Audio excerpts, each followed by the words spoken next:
দেখেন গাছ, আজকে কিন্তু সকালবেলায় তাজা তাজা মুরগি নিয়ে আসছে একজন। এগুলি বিক্রি হবে, আর বিক্রির জন্য বহুত লোক অলরেডি অনেকে কিনে নিয়ে গেছে, রাস্তার মধ্যে দেখা হয়েছে। আমি আসছি নেওয়ার জন্যে। দেখেন আজকের মুরগিগুলো অনেক বড় বড়, ভালো লাগতেছে। দেখেন সেম বাংলাদেশের সিস্টেম, সকালবেলা এখানে বাজার জন্য দেখেন কত লোকজন আসছে বাজার করার জন্য।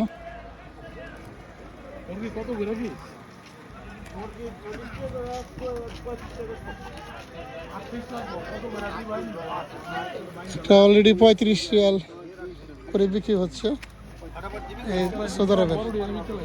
আপনারা যারা দেখেন, এই যে এক ভাই দুইটা কিনে নিয়ে গেছে,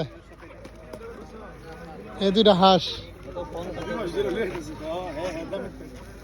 দুইটা হাঁস সৌদি আরবের 100 রিয়াল 50 রিয়াল করে কিনছে।